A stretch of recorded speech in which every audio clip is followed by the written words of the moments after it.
йога – это единение. Главное, самое драгоценное, что у тебя есть, это ты и твое тело. Вообще, когда ты занимаешься своим телом, у тебя вкусовые качества меняются. Есть наставничество, есть курс для тренеров. Сейчас мы на стадии онлайн-курсов. Оған кімдер келе алады? На йогу больше приходят вот отсюда. Я заметила, 90% женщин неправильно дышат. Вдох, выдох.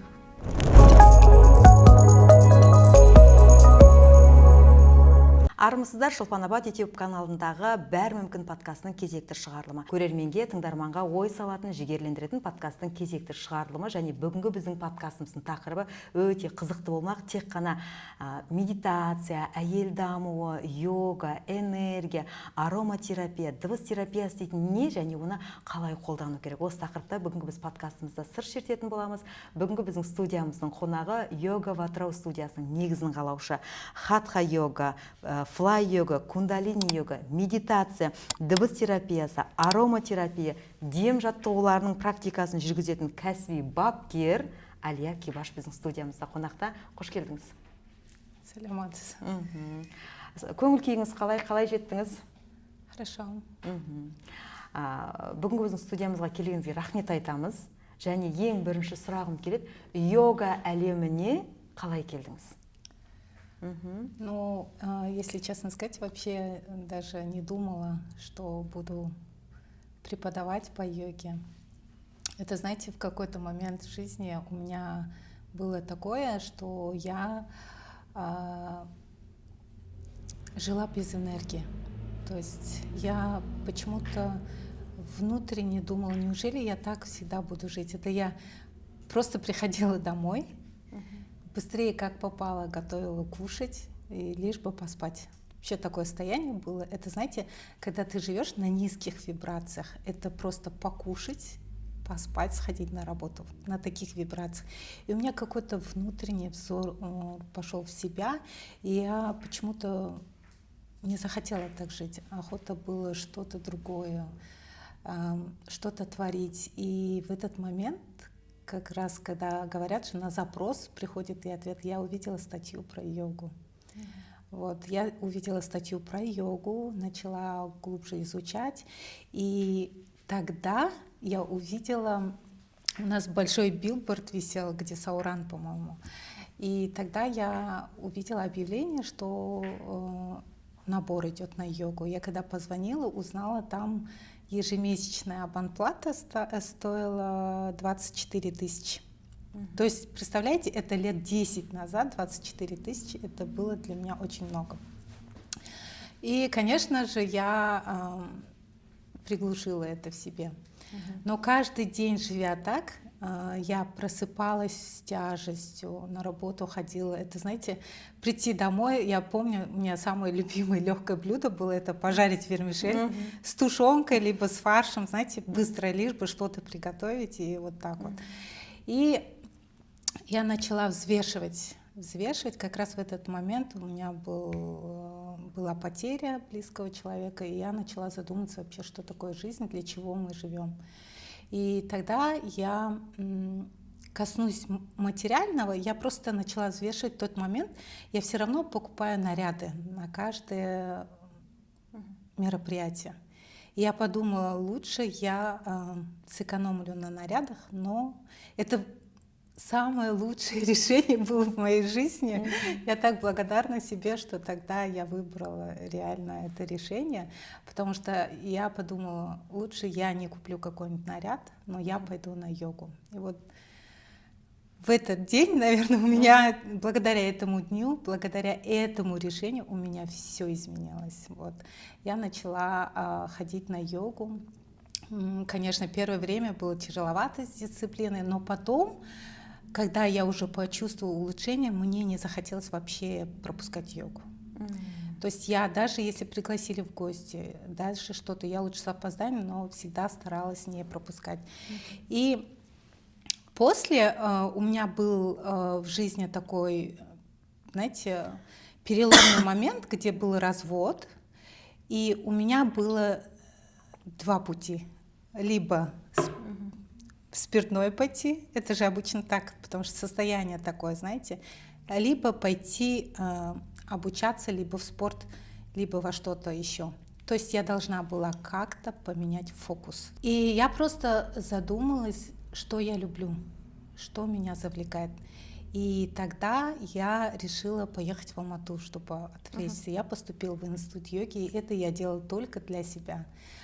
Когда я поступила в институт йоги, я глубже уже окунулась в йогу, в биомеханику человека, вообще как работают наши суставные. И после меня затянуло, конечно, в эзотерику. После этого я начала, когда приехала, я начала копить деньги и поехала в Индию. Когда я первый раз попала в Индию, в эзотерику, изучала философию, меня это так затянуло. И вы знаете, после этого я, наверное, раза 5 ездила в Индию. И в один момент, когда вот подруги обычно сидим же, кто-то жалуется, там, у меня позвоночник болит, у меня это болит, у меня то. Но у меня была своя основная работа. И я начала делиться с ними. Давай вот это, давай вот это. Мы как-то практиковались вместе. И так получилось, что у них пошли результаты. Естественно, они приводят своих подруг. И мы начинаем все практиковаться вместе после работы. И по ихнему же запросу я возле работы нахожу кабинет. Это такой бизнес-центр, где много-много кабинетов. Я нахожу побольше кабинет. Обустраиваю, покупаю коврики, кто-то из дома колонку принес, в общем, вот так вот. И так получилась йога. То есть я после работы бежала в свой маленький кабинет, где у нас там 5-6 девчонок, и мы все практиковали йогу. И, естественно, надо было платить аренду. И я сказала, так, девочки, нужно платить аренду, и мы делим аренду, как абонплату, они мне ежемесячно платят. И так становилось все больше и больше, и так у меня как бы получилась йога-студия. Йоганың институтын оқыдыңыз, иә? Йога не ол, маған түсіндіріп беріңізші, йоганың не екенін? Ну, во-первых, йога — это единение, когда ты соединяешься со своим телом. Вот говорят же, я расстроилась. То есть ты расстроилась на 3 части. Ум живет своей жизнью, душа живет своей жизнью, а тело своей жизнью. Это когда душа хочет, а тело не слушается. А ум постоянно поток, миллион мыслей, которые не дают тебе покоя. То есть когда ты практикуешь йогу, ты соединяешься со своим телом, со своей душой, и ты уже начинаешь внутри погружаться, чувствовать себя, чувствовать свое тело. И интуиция развивается, и ты уже знаешь, что ты хочешь от этой жизни. Потому что сейчас очень много, вот, да, например, откроешь Инстаграм, и там мир, все краски раскрыты, да, то есть ты смотришь, одна женщина живет такой жизнью, другая, и никто не показывает там же негатив, да, все показывают наоборот, да, красоту, да, у кого-то машина красивая, у кого-то дом красивый, и зачастую женщина сидит дома, у нее нет такой заработок, и что она делает? Она начинает входить в депрессию. Или там кто-то чем-то занимается, а у нее нету своего ничего. И опять-таки начинается расстройство. Когда ты в коннекте с собой, со своим телом, со своей душой, ты четко знаешь, что ты хочешь от этой жизни, куда тебе идти. И ты не будешь расстраиваться из-за того, что у нее получается, а у тебя не получается. Понимаешь, это какая-то внутренняя гармония. И если это говорить на физическом уровне, то это, конечно, работа твоих лимфоузлы, это работа твоих суставных, выработка кальция. То есть об этом можно долго говорить. Йоганы неше жастан бастау керек, қалай жасау керек? Ең бірінші әліппесі. Мәселен, сіздің йога ватрау қазіргі негізін қаладыңыз, мыңдаған әйелдер келіп тұр. Сіздің орталықтың қандай қызмет көрсете алады? Әйелдер қандай жағдайда келеді көбінесе? Ну, вообще йогу можно начинать уже с детства. Когда ребенок рождается, всегда врач, педиатр что делает? Начинает тянуть конечности. Даже сам ребенок-младенец, он по неволе, что берет, за большие пальцы себя хватает и начинает кувыркаться. То есть ангелы ему подсказывают, что нужно телом кувыркаться, тело двигать. Вообще йогой можно заниматься с детства. Но наши женщины зачастую мы в отдавание идем, отдаем семье, детям, да, и поэтому всегда ущемляем себя в чем-то, да.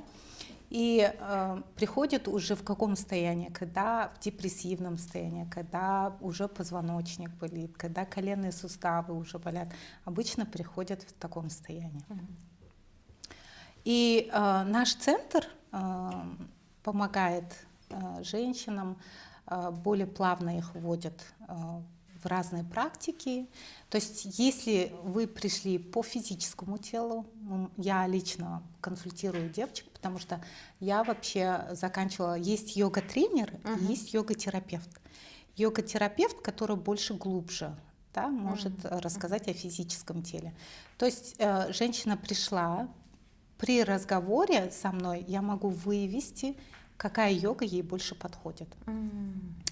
И если даже у вас с телом все нормально, вы молодая, но душевное состояние, то я предлагаю, конечно, звуковую терапию, предлагаю медитативные практики, аромапрактики. То есть есть разные виды практики, разные подходы к разным женщинам. Түсінікті. Ароматерапия, осы жаңа йога ватрау қалай ашылды? Ең бірінші басында сіз жаңағы өзіңіздің дос қыздарыңызды әкеліп бір кішкентай ғана кабинеттен басталдыңыз. Қазір үлкен керемет йога ватрау. Ішінде бұл Атырауда жоқ, соңғы модельдегі әдемі құрылғылар. Енді йога ватраудың ішіне кірген кезде ғажайып қой, ішінің энергиясы басқа, аурасы басқа, барлығын сіз өзіңіздің анау тұрған ай, мына жақтағы айна, барлығын әдемі үйлесіммен салдыңыз, Соған дейін қанша жыл жүрдіңіз? Ол сіздің идеяңыз болды ғой, содан жүзеге асты ма? Да, это была моя идея. Вообще, я, конечно, арендовала с зала в зал, я переходила. Перед тобой, допустим, другие арендаторы, передо мной всегда танцевали зумбу. Кроссовки, естественно, грязные, полы всегда в пыли были. Вы знаете, я всегда работала с дыхательными практиками. И что я делала? Я приходила за час раньше, мыла полы белизной, потому что мы дыхание же преподаем. И в один миг, а я еще работала на 3 работах, чтобы вы понимали. Я пришла с ведром, начала мыть полы, и у меня вдруг пошла такая внутренняя обида к себе. И у меня было такое состояние, я не знаю, я начала плакать. Сколько я могу после... То есть там были определенные правила, что каждый арендатор после себя оставляет чистым. Но это правило не всегда придерживается. И я положила тряпку, и у меня видимо, в этот момент была такая энергия. Я начала плакать и думаю, сколько я могу мыть полы после кого-то. Я хочу свое. Пусть оно будет маленькое, но свое, чтобы было, понимаете? И когда говорят же, действительно, загадываешь желание точности, да? То есть у меня появился свой йога-зал. Вообще я не планировала, так получилось. Это, конечно, долгая история. Появился свой йога-зал, но он был маленький. Был маленьким йога-зал, и я там старалась создать уют для девочек, чтобы я понимала, что каждая женщина, у нее есть семья, муж, енешка, Аташка, да, дети. Я хотела, чтобы она приходила и отдыхала там, ментально, физически. И я старалась создать это в своем йога-зале. И вы знаете, вообще, как будто Вселенная меня оттуда выталкивала, видимо, в рост, знаете. Я как-то села в этом маленьком йога-зале, мне было комфортно, девочек группы были каждый час почти. И вот там у меня было наводнение, потом один за одним, авангард, вы знаете, один за одним потом. Я так, знаете, села и думаю, так, что-то тут не то. Значит, мне отсюда надо съезжать. Я начала искать помещение. Сейчас у нас помещение большое. То есть я там не нанимала дизайнера. Всю душу я вложила туда сама. Весь дизайн. То есть на протяжении 10 лет я уже знала, что нужно, как нужно. Это, знаете, когда вы к чему-то идете душой, там уже вам не нужны другие эксперты. Ты сама становишься экспертом и уже вложила свою душу и постаралась сделать так, чтобы был один зал с реформерами, один зал был для практик, чтобы раздевалка, душевая, и чтобы было место такое маленькое, уютное, где девочки могли бы посидеть, попить чай, поговорить. И соның бәрін жасадыңыз. Да. Қазіргі орталықта енді жасап қойдыңыз. 3 жұмыста жұмыс жасадым, өзімді ұмытып кеткен сәттерім болды деп жаңа айттыңыз, иә? Өмірімде ажырасу болды дедіңіз. Сол сәттерден қалай шықтыңыз? 3 жұмыста жасап жүрген, өзін-өзі ұмытып кеткен әлия болды ғой, иә? Ну, я тоже об этом долго думала, было время, и я думаю, все равно, когда человек занимается своим телом, да, телом, то это тело, как, знаете, как курсор ведет тебя. У тебя появляется некий внутренний стержень, и оно ведет тебя. И вот этот вот момент, что я не бросила йогу, несмотря ни на что, то есть все равно я уделяла своему телу внимание. И оно мне давало ресурс идти вперед, идти в развитие.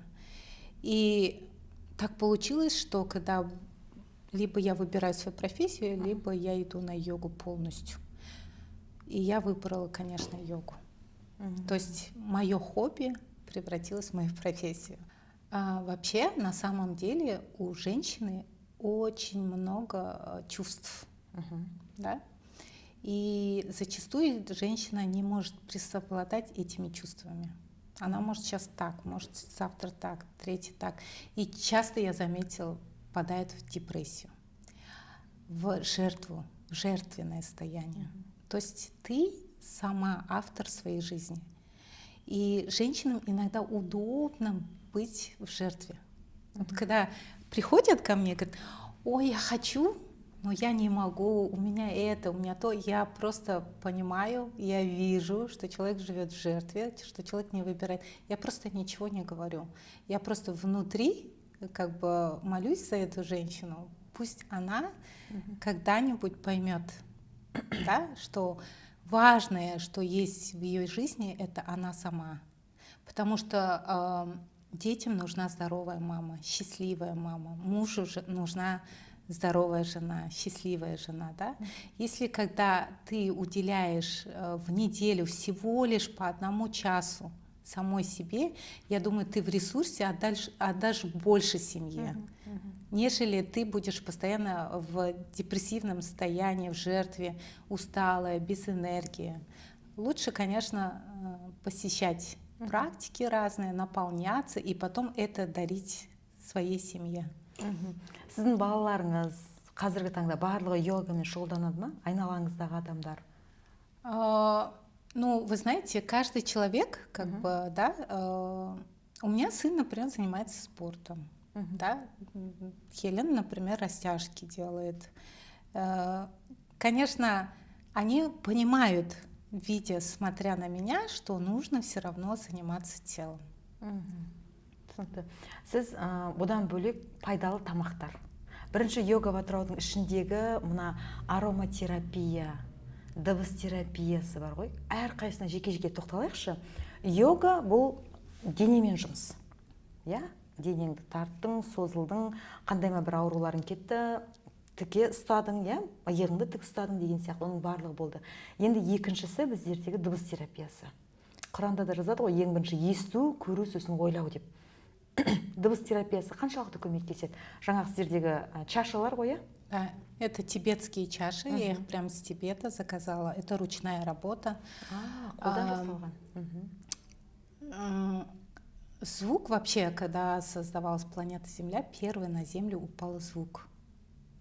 То есть, если вы, допустим, грустно едете в машине, и вдруг по радио включилась музыка вашего детства, где вы были счастливы, вы сразу же уходите в свое детство, в этот счастливый момент, правильно? Вас что делает? Звук уводит в это состояние, да? И насколько важен звук для человека? Уже от этого мы можем отталкиваться. Каждая чаша имеет свой звук, и на каждый энергетический центр. То есть у нас есть физическое тело, ментальное тело, эмоциональное тело. И мы состоим из жидкости. То есть эти чаши дают звук, со звуком вместе они дают сильную вибрацию, которую всю нашу жидкость поднимают, вибрирует. И также у него есть целительный момент, где он негативную энергию выводит в положительную энергию. То есть часто мы быстро вбираем в себя негатив, и мы это держим в себе. И в негативной энергии она больше сильнее, чем положительная энергия. Вот если, например, вам делали постоянно добро, добро, добро, и один раз вам взяли, сделали или отказали, вы добро забудете, а плохое вы будете помнить. Да? Почему? Потому что на самом деле человек в этом не виновен, это сама энергия так работает. И если сам человек негативный, еще негатив он откуда-то принял, то есть он в это себе запечатлил в своем ментальном теле. И звук как бы очищает ментальное тело. Мы, например, можем очищать физическое тело, да, купаемся, там, умываемся, да, чистим зубы. Да. Также мы можем звуковой терапией очистить свое ментальное тело. Жаңағы шашылар, оған қанша күн келу керек сол терапиядан? Ойымды тазартқым келеді. Жаңа бір поток деп айтады ғой, мысалы қазір мен миллион теңге тауып жүрдім, мен 10 миллионның табысына шыққым келеді десе, денеңмен жұмыс жасау керексің, ойыңды өзгерту керексің, өзіңмен бір сәтте болу керексің, жаңағы уединение деп тұрғанымыз сол ғой. Соның барлығына қанша уақыт кетеді, қанша рет келу керек жаңағы дыбыс терапиясынан өту үшін? Ну, это индивидуально. Индивидуально. Например, у меня был мужчина, который, у него была компания, и он из-за того, что у него вот стресс в компании, он ушел в минус, и у него пропал совсем сон. Начал приходить на звуковую терапию и вернул свой сон.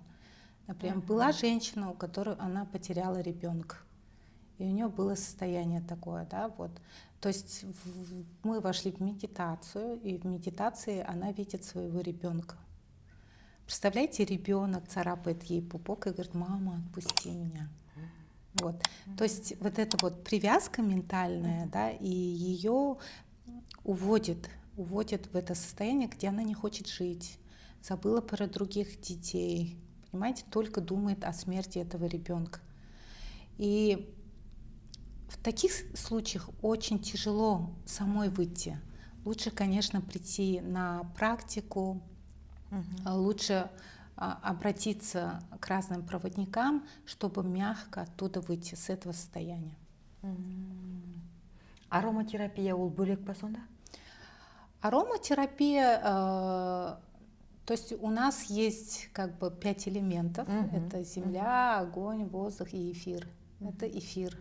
Ароматерапия, она тоже как бы, да, вот, допустим, я была в Мекке, и там используется тоже арома масла ладана. То есть ладан, он очищает эфир.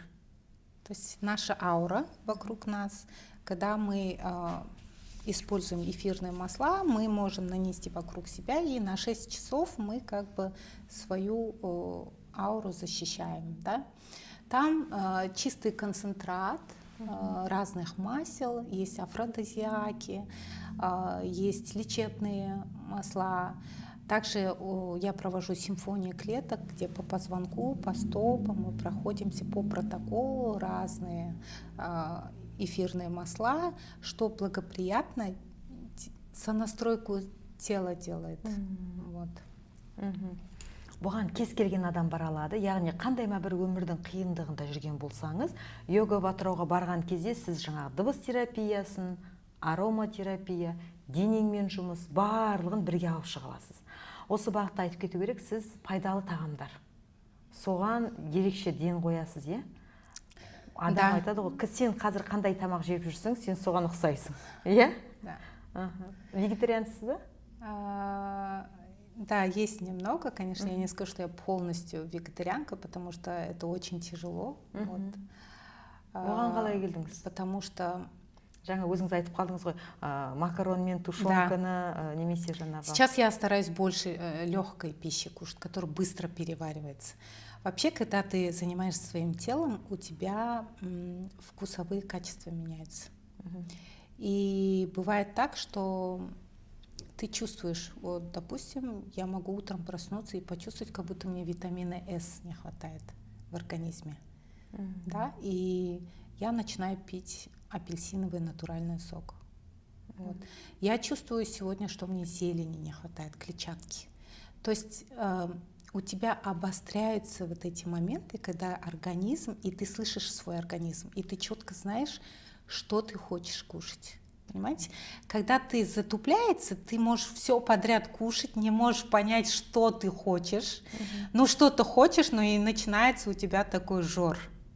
Понимаешь, да? И когда ты сама со своим телом работаешь, ты четко знаешь, что ты хочешь, какую пищу ты сегодня хочешь. Допустим, женщине очень много нужны жиры. Хотя у нас говорят, допустим, жирные не надо. На самом деле женщине очень много нужны жиры. И у меня определенное время бывает, где мой организм просит вот эти жиры, я покупаю жирную рыбу, начинаю кушать жирную пищу. Вот. То есть все равно еда — это часть нас. Ты то, что ты ешь. Енді мәселен жаңағы сіз қарапайым макарон жеп жүрген Алиядан пайдалы тамақ жейтін Алияға қалай ауысып кеттіңіз? Не сізге түрткі болды? Но это, знаете, это не было за такой бац, 1 минуту, Я да? За там 1 год.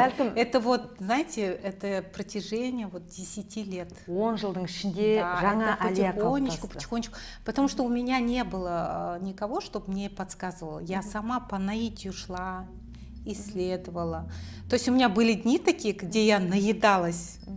И я чувствовала тяжесть в животе. Мне неохота было ничего делать. Тянуло ко сну, знаете, затупляется. А когда ты питаешься, еще занимаешься, у тебя открывается, наоборот, творчество. То есть в каждом человеке есть творчество, в каждом человеке есть талант.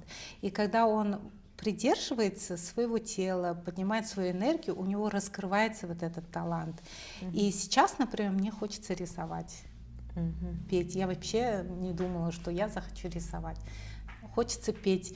Я никогда не думала, что я сделаю такой дизайн в йога-студии, когда ко мне все заходят и говорят: Алия, дизайн на номер можно телефона? Я говорю, это я.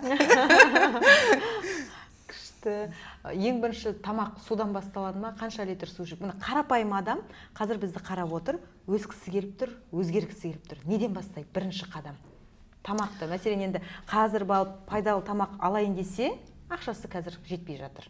Мәселен, ең қарапайым неден бастадыңыз сіз?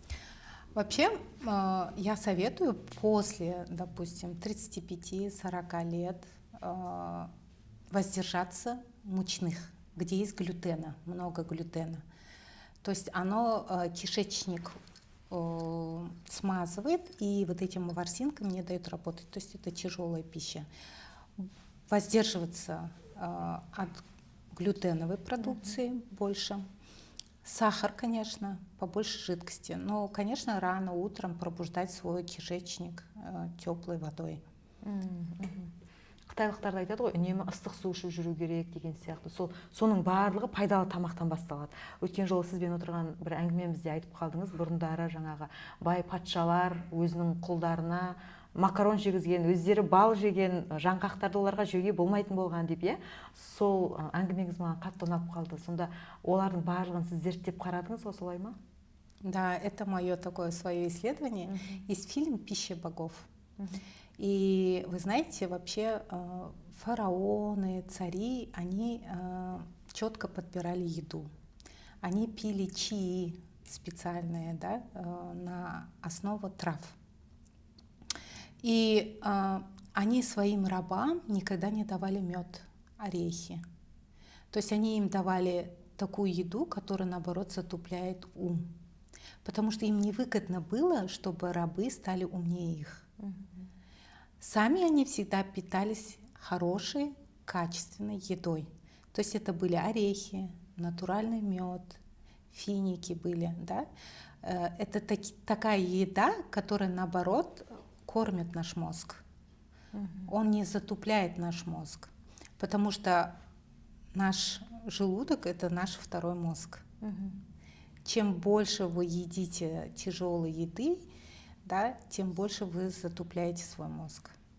Жаңа айтқаныңыз сол ғой, глютенсіз тамақ жеу керек, өйткені ол біздің асқазанымыздағы ішек жолдарындағы жұмысты қиындатады, ойлануға саған мүмкіндік бермейді. Солай ғой, Да, и я, например, в полгода один раз очищаю свой организм сама дома. Вот. То есть периодически пью травы специальные, антипаразитарные травы, которые гоняют лимфу. Вот. То есть вы можете сами себе быть лекарями. Конечно же, обязательно исключите сахар и все печенья, которые содержат трансжиры. Трансжиры — это они собираются у нас в подкожном слое и не уходят. То есть их расщепить очень тяжело. Түсінікті. Демек, осыны есте сақтап алу керек. Печенье, тәттілердің барлығы сіздің арықтауыңызға, әдемі салмақ ұстауыңызға кері әсерін тигізеді. Солай ғой? Қымбатты көрермен, дәл қазір біздің YouTube арнамызға подписаться деген батырманы басып тіркелуді ұмытпаңыз. Бұл подкаст сізге ұнаса да ұнамаса да лайк басыңыз, және де өзіңіздің алған инсайттарыңызды осы жерге төменгі комментарийға жазып кетіңіздер. Біз сұхбатымызды жалғастырамыз. 20 жастағы Алияға өзіңіз қандай кеңес берер едіңіз? Ну, наверное, первым делом это чувствовать свое тело, заниматься телом. Вложение в себя — это большая инвестиция. Например, дом, машина, недвижимость, да? Когда ты болеешь, это все тебе не нужно. Ты остаешься один со своим телом. И все это ты с собой не заберешь. Главное, самое драгоценное, что у тебя есть, это ты и твое тело. В первую очередь. Егер Алия Қибаш туралы фильм түсіріліп, кітап жазылатын болса, оның атын қалай деп қоятын едіңіз? Я даже не знаю, наверное, путь к себе. Осы жолда путь к себе, өзіме деген жол деген алатын болсақ, өзіңізге деген ең бірінші жол, ол жаңағы жақыныңызды жоғалтқаннан кейінгі болды, солай ма? Да, это, знаете, это все как бы в один момент, все вот оттуда чуть-чуть, оттуда чуть-чуть, оттуда чуть-чуть, и образовался вот в такой комочек, где вот произошел взрыв меня с моими вопросами, и вот там я уже как бы начала уже как-то трансформировать себя. То есть я, натыкаясь на свои ошибки, начала искать вопросы, на вопросы ответы, и вот так вот я как бы шла. Либо ты живешь на низких вибрациях, остаешься вот доволен тем, что ты кушаешь, спишь и все, да, вот. Либо ты ищешь все методы, чтобы подняться выше. И слой за слоем ты поднимаешься в высокое измерение. Жоғарғы өлшеу дейтін, ол қалай? Адам өзінің қандай измерение, жаңа қандай өлшемде қазіргі менің энергиямның қандай болып тұрғаны мен қайдан білем? Ақшаға қарап білем ба, денсаулыққа қарап білем ба, достарыма қарап білем ба? Мен өзімнің қазіргі қандай өлшемде жүргенімді қалай біле аламын? Ну, в первую очередь, это твое состояние. Вот просто закрыть глаза и почувствовать себя. Где ты сейчас? Ты сама поймешь внутри себя. То есть, когда ты живешь на низких вибрациях, ты можешь сплетничать, ты можешь просто время тратить, смотря лежать телевизор, допустим, да, или просто на ненужные разговоры. Когда ты переходишь уже на другой уровень, ты каждое свое время стараешься либо сделать практику, либо что-то познавательное, либо что-то творческое, понимаешь? И тебе ты на такой волне живешь, когда ты уже не хочешь просто так свое время тратить.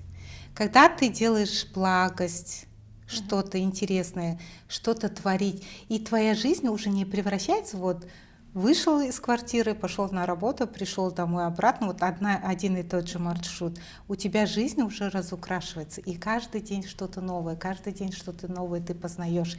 И ты в состоянии благодарности живешь сама уже. И даже вокруг тебя люди уже в других измерениях появляются.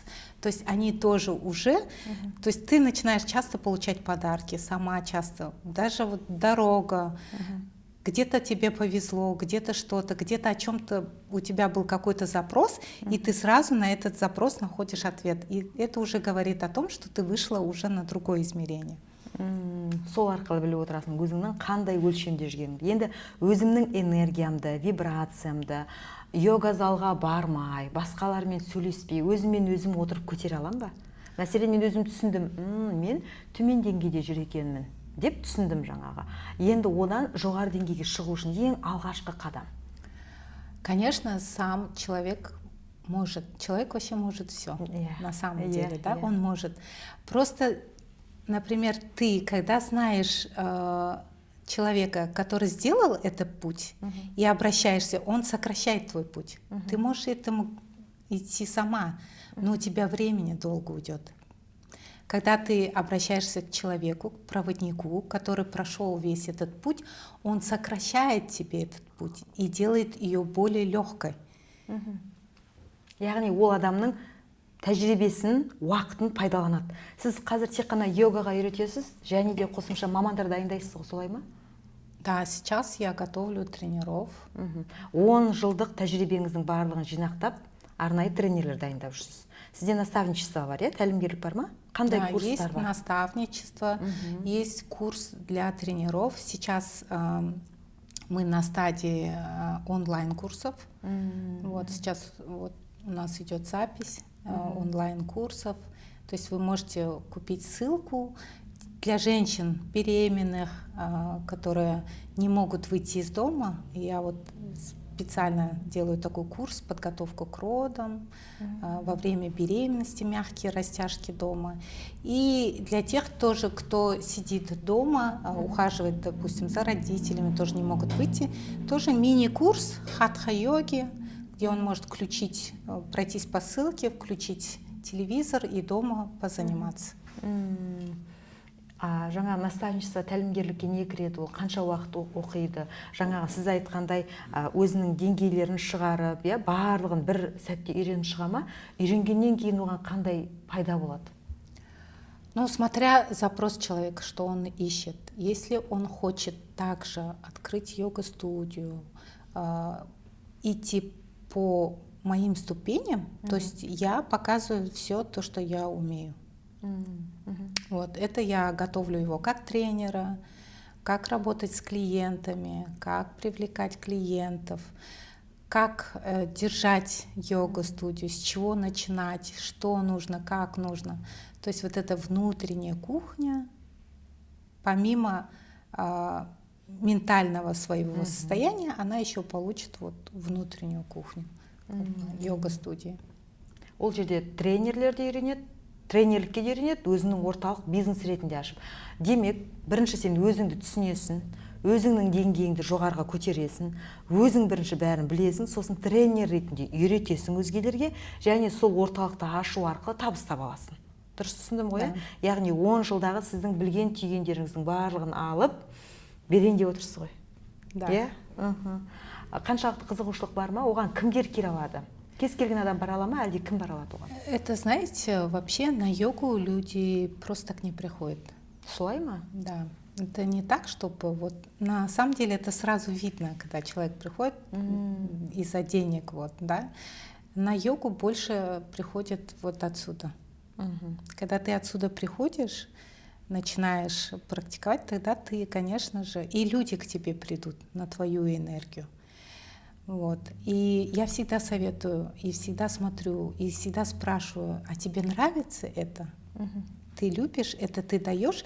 Вот это, знаете, как вот я всегда спрашиваю, а ты бы преподавала бесплатно? Понимаете? Потому что я преподавала бесплатно. Я даже не думала деньги брать, это было у меня вот отсюда сердце с любовью. Я всегда спрашиваю, а ты преподавала бесплатно? Были девочки, которые говорят, как это, нет. То есть это уже как коммерция. Такое просто, знаете, краткосрочное оно как работает. Если это отсюда, от души, если это смысл твоего жизни, то, конечно же, это уже по-другому работает. То есть ты идешь все равно в рост. Любой человек, когда делает свою работу с любовью, когда он любит свое дело, оно все равно идет в процветание. Күшті, шындығында көп ойлану керек жағдай да. Ал енді Алия Кибаштан біздің көрермендерімізге ақпарат. Сіздің өзіңіздің жеке мәселен күніңді бастау үшін осылай жасау керек. Сізді көп йога тренерлері қарайды да, мен Алия Кибаш сияқты болғым келеді дейтін адамдар бар. Бар ғой? Ну, наверное.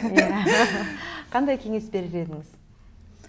Ну, вообще, конечно же, это что бы ни было внутри тебя должен гореть свет.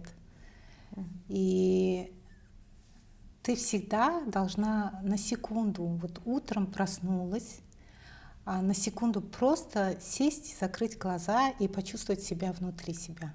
Почувствовать, кто ты есть, для чего, что тебе нравится. Знаете, это как внутренний свет. Потом целый день это настройка. И, конечно же, обращать внимание на дыхание.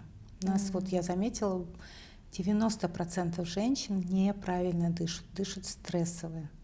Вот. И они из-за этого теряют энергию, быстро устают, у них эмоциональные качели получаются. Вот. В первую очередь, конечно же, дыхание и свой внутренний мир. Демалу, диафрагмамен демалу ма, ішпен демалу? Да. Это центр нашего тела. Здесь идет вся энергия наша. Белгілі бір техника, практика көрсете аламыз ба? Здесь? Не знаю даже. Да, можно просто выпрямить спину и сесть, допустим, на краешек стола, выпрямить позвоночник, макушкой мы тянемся вверх и просто закрываем глаза. И мы можем даже приложить ладонь для того, чтобы почувствовать свое дыхание и просто пупком отталкивать ладонь. Вдох, наполняемся. С выдохом ладонью пупок тянем к позвонку. Вдох, выдох, вдох, выдох. То есть это классная техника, допустим, если у вас такое состояние, где вы нервозная, раздраженная и не можете себя совладать в руке, допустим, да, вот такое состояние, просто можете сесть, закрыть глаза, положить руку на пупок и начать дыхание. Медленно, и у вас сразу же эмоциональное состояние выровняется. Өте күшті техника екен, Алия Кибаштан үйрену керек. Күшті болып қалдым, шынымен де көзің ашылады ма, сондай болады ма, энергия болады, Состояние, выравниваешь свое состояние такое спокойствие уже.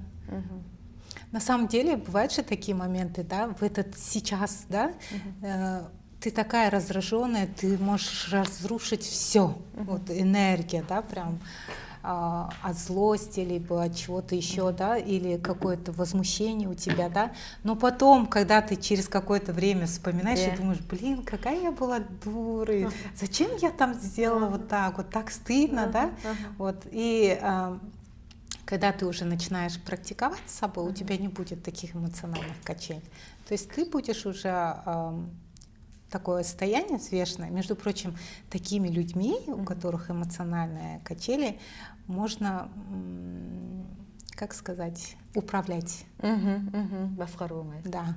То есть вы представляете это в коллективе как, да? Человек, ты знаешь, какой он эмоционально, ты чуточку что-то просто намекни про того человека, он может в эмоциональном состоянии пойти выплеснуть этому. То есть такими людьми обычно и управляет. Жетістікке жеткің келсе, ішкі өзіңнің жай күйімен танысып, соны бақылап қарап жүру керексің. Біздің подкастымыздың аты бәрі мүмкін. сіздің өміріңізде осы мүмкін емес деген жерден мүмкін болып кеткен сәт бар ма? Или осы 100% болады менің өмірімде деп болмай қалған сәт? Ну, вообще, как мүмкін емес, это я вообще не думала, что у меня будет своя студия. Вообще не думала. Даже не думала, что я буду тренером, преподавателем. Вообще, как бы... И это есть сейчас. И еще был один момент в моей жизни, да.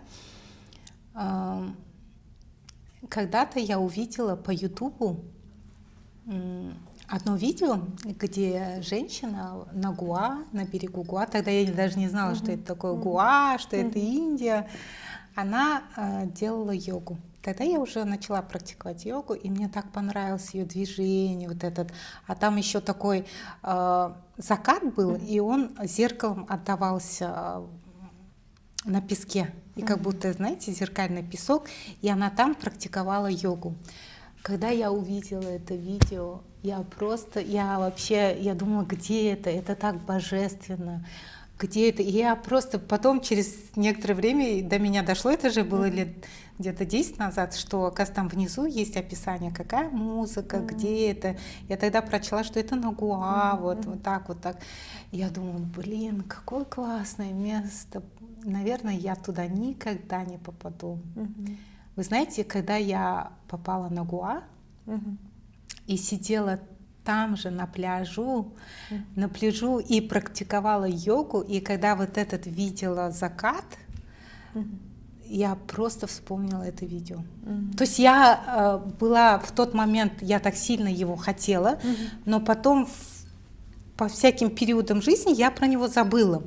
И я когда уже оказалась на Гоа, и когда сидела, и просто в умиротворении я вспомнила то видео с Ютуба, у меня просто мурашки были по коже. Я же мечтала это место, я же думала, но я никогда не думала, что я там буду сама практиковать йогу. То есть вы понимаете, да, насколько это работает. И мне кажется, все равно человек внутренний курсор — это его внутреннее состояние. Когда ты сильно внутри этим живешь, как бы это прочувствуешь, это, знаете, не так, чтобы вот писать желание, там, да, ты можешь что угодно писать, но внутри этой вибрации не прочувствовать, да, оно не исполнится. Вот, видимо, я в этот момент, у меня настолько сильная была внутренняя вибрация, я как раз-таки включила вот телевизор, я помимо того, что ходила на йогу, я начала и дома сама. И у меня, видимо, оно пошло, и вот это вот остановилось. И вот, видимо, я подняла свою энергию, вибрацию, увидела это видео, и прожила какую-то секунду в этом состоянии, и потом через года я его притянула к себе. Демек, бұл өмірде бәрі мүмкін дегенмен келісесіз. Нету невозможного. Бүгінгі біздің ютубтағы көрермендерімізге Әлия Қибаштан бір-екі кеңес. Қалай өзімді жақсы көремін, қандай депрессиялық, стресстік, дағдарыс, күйзеліс кезеңнен қалай шығамын, арманға қалай барамын, қалай мақсат қоямын, вибрацияны қалай көтеремін. Барлығына бір Әлия Қибаштан топ 3 немесе 5 кеңес. Как хотите вибрировать? На самом деле, в первую очередь, это твое внутреннее состояние. И когда ты совсем уже опустошена, и уже такое, знаешь, состояние, где ты не хочешь ничего, не хочешь жить, ничего, тогда тебе придется сесть и просто обманывать свои клетки. То есть это аффирмации. Вообще они придуманы классно. Вначале ты искусственно создаешь благодарность, разные аффирмации, что ты есть счастливая, что ты благодарна, что ты успешная, что ты излучаешь любовь. То есть ты вначале искусственно создаешь это все. Потом внутренние твои клетки на генном уровне начинают это запоминать, это состояние. И потом уже ты в априори будешь жить в этом состоянии. Өте күшті. То есть все равно у человека есть внутреннее нутро, внутреннее состояние. Даже, кстати, есть медитация Ho'oponopono, очень известная. Вот для многих вот в таком состоянии я советую его. Бүгінгі студияға келгеніңізге көп рахмет айтамын. Қымбатты көрермен, бүгінгі біздің студиямыздың қонағы Алия Кибаш, йога ватрау студиясының негізін қалаушы. Йога, дыбыс терапиясы, ароматерапия, басқа да адам денсаулығына байланысты, адамның энергиясының, вибрациясының көтеруіне өте күшті көмектесетін техникаларды қазір Атырау облысында кәнігі кәсіби маман ретінде үйретіп жүрген йога тренер, бапкер. Көп рахмет келгеніңізге. Қымбатты көрермен, бүгінгі біздің подкастымыздан қандай ой түйдіңіз? Міндетті түрде комментарийге жазыңыз. Ұнаса да, ұнамаса да лайк басыңыз және каналға тіркелуді ұмытпаңыз. Ендеше эфирде амандықпен жүздесейік. Көріскенше күн жақсы болсын.